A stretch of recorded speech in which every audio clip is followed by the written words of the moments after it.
In WoW Patch 2.2, many units have been buffed in many different ways. Holy tits!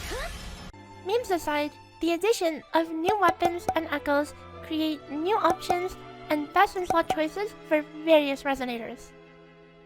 Let's go over them. First, let's look at Encore. With Cantarella bringing a new basic attack focus rectifier, can this rival Stringmaster? On paper, a 40% basic attack bonus that lasts long enough to cover Encore's liberation sounds great. However, its performance is roughly 10% worse than Stringmaster. This is for a few reasons. For one, the buff goes away on swap, which is a huge problem. Encore wants to use the standard Inferno Rider for its basic and fusion damage bonuses, and this has a very long animation that is typically swap cancelled. It also flows extremely well when paired with Sanhua. Since the concerto from Sanhua's detonation is delayed, this gives a window to swap and do something productive. This is where you typically use Inferno Rider. If using Cantasig on Encore, all of a sudden, you not only have nothing productive to swap out to during Sanhua's detonate, but you also have to on-field Encore's Inferno Rider afterward. To add insult to injury, the Echo cooldown is longer than Encore's Liberation, meaning that in an optimal 16-second rotation, you'll only be able to buff every other Liberation. So, that sounds pretty bad. In fact, it's so bad that in order to optimize the rotation around this weapon, we instead default to using a 1-cost Summon Echo to proc the weapon consistently. At the end of the day, though, it's still more than viable, but it doesn't beat out Stringmaster. Let's move on.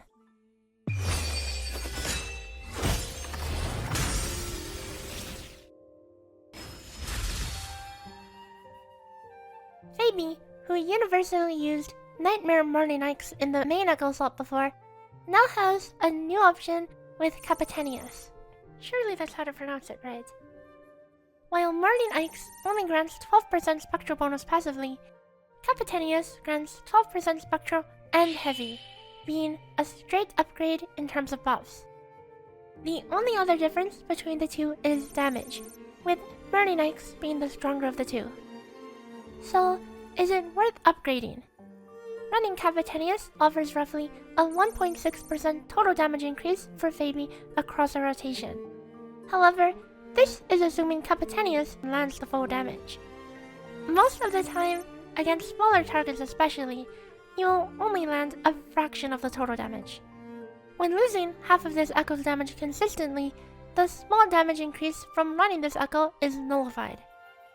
As such, if you've already farmed a strong set of 3 costs, you actually aren't missing out by as much as you might imagine. Though Capitaneus is definitely the recommendation for what to farm if for some reason you don't have a set yet.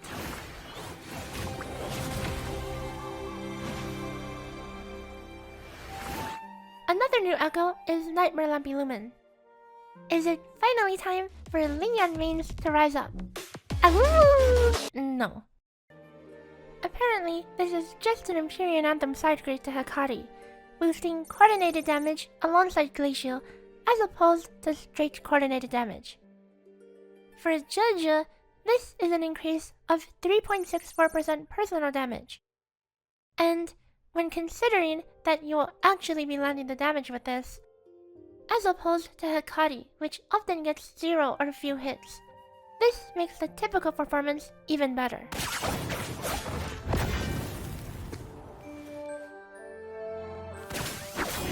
With Aero Rover's release, a new 5-star sword has been given for free, with an energy regen main stat.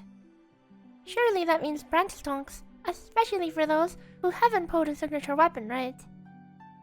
Compared to Overture, Bloodpact's pledge has much higher base attack, but lower energy regen. The base attack actually turns out to be stronger than the ER difference, as it is amplified by attack percent buffs in your party, while the attack conversion from ER is just flat attack added after multipliers. Ultimately, this makes Bloodpact's pledge a slightly stronger choice than Overture, but still pales in comparison to Emerald of Genesis. It's a suitable replacement if someone else on your team needs EOG more though. Anyways, that wraps up this quick meta update. See you guys next time. Bye bye!